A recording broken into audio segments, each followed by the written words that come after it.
یاد رکھیں جو وارث والے ہیں ان کا رنگ اور ہے، جو ماننے والے ہیں ان کا مزاج اور ہے۔ اپنی زندگی لوارثوں کی طرح نہیں گزارے، تھوڑا سا ادھر گیا تھا تو پھر تھوڑا سا ادھر گیا تھا تو تھوڑا سا، یہ کیا بات ہے؟ یہ کیا بات ہے؟ اپنے آپ کو، اپنی نسبت کو، اپنے عقیدے کو مضبوط رکھیں۔ 1 انچ کے لیے اعلیٰ حضرت فاضل بریلوی رحمت اللہ علیہ کے مکان کی دیوار گر گئی، ایک کونا مکان کا، آپ جانتے ہیں پرانی دیواریں چھوٹی ہوتی تھی اور بارشوں میں اکثر گھروں کی دیواریں گری ہوئی ہوتی تھی۔ ایک سائڈ کی دیوار گر گئی تو اس کونے میں ہندوؤں کا گھر تھا۔ اب مستری صاحب رات کو آئے، ان سے بات ہوئی تو کہنے لگے سویرے کام شروع کروں گا۔ کہا 1-2 صاحب نے کہ ہندوؤں کا گھر ساتھ ہے اور وہ دشمن بھی بڑے زیادہ ہیں، تو رات کو ہی ہو جائے۔ کہنے لگا جی نہیں، میری مجبوری ہے، مزدور کہاں سے لاؤں گا، بڑے معاملات ہیں، سویرے شروع ہو۔ اب رات کو مولانا ظفر الدین بہاری علیہ رحمہ کہتے ہیں بچے مدرسے کے، باقی سارے لوگ، سب کو جمع کیا گیا، چونکہ اس طرف سے تھوڑا خطرہ تھا ہندوؤں کی جانب سے۔ کہا جناب یہ بڑے دشمن ہیں اسلام کے، تو اس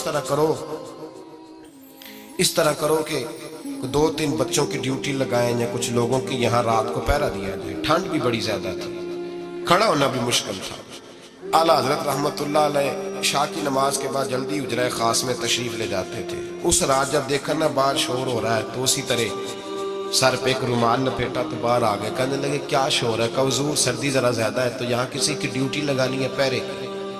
2 منٹ خاموش رہے، پھر فرمانے لگے کوئی ضرورت نہیں، جاؤ سو جاؤ سارے جا کے، کوئی ضرورت نہیں، جاؤ اپنے گھروں کو، کوئی حاجت نہیں، پہنچ جاؤ۔ کہا حضور مہربانی کرے، وہ طے ہونے لگا تھا، فرمایا میری وجہ سے کیوں کوئی ساری رات بیدار رہے؟ جاؤ تمہیں کہا نا آرام کرو۔ لوگ سو گئے۔ صبح فجر کی نماز پڑھ کے اعلیٰ حضرت رحمت اللہ تعالیٰ علیہ جب سیڑھیاں اتر رہے تھے رضا مسجد کی، تو وہ جس ہندو کی جانب سے زیادہ خطرہ تھا وہ سیڑھیوں پہ بیٹھا تھا، مسجد کی سیڑھیوں پہ۔ سب لوگوں کی توجہ ہو گئی، کہنے لگا مولانا میں کلمہ پڑھنے آیا ہوں، مجھے کلمہ پڑھا کے مسلمان کر دیں، میں کلمہ پڑھنے آیا ہوں، مسلمان کریں۔ لوگوں کی توجہ، اعلیٰ فرمانے لگے نہیں ابھی تو انتظار کر، تھوڑی دیر کے، اچھی طرح سوچ لے، جذباتی فیصلہ نہ کر کہ تو آ رہا ہے۔ یہ کہہ کے جب 2 سیڑھیاں نیچے اترے اس کے پاس سے تو اس نے پیر تھام لیے، کہنے لگا اب ایسے تو نہ کرو، رونے لگا۔ اعلیٰ حضرت رحمت اللہ نے کلمہ پڑھایا، کچھ باتوں کی نصیحت فرمائی، تشریف لے گئے۔ گھیرنے والے گھیر کے بیٹھ گئے، کہنے لگے ہمیں بھی بتا بدلا کیسے ہے؟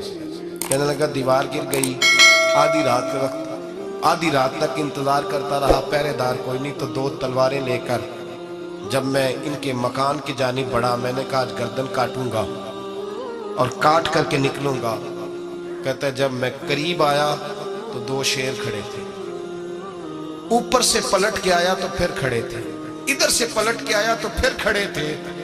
فرماتے ہیں میں 2 گھنٹے کے بعد آیا تو پھر پلٹ کے کھڑے تھے، میں پھر 1 گھنٹے کے بعد آیا، سحری کا وقت ہوگا تو پھر پلٹ کے کھڑے تھے، اب میں ڈر کے بھاگا۔ کہتے ہیں فاضل بریلوی نے اپنی کھڑکی سے منہ باہر نکالا، کہنے لگے اور کتنا تجربہ کرے گا؟ مجھے تو لاوارث سمجھتا ہے؟ لاوارث ہوں میں، اور کتنا تجربہ کرے گا؟ بس کر، مان جا۔ میں نے کہا حضور یہ کون ہے؟ مجھے بتائیے تو صحیح یہ کون ہے؟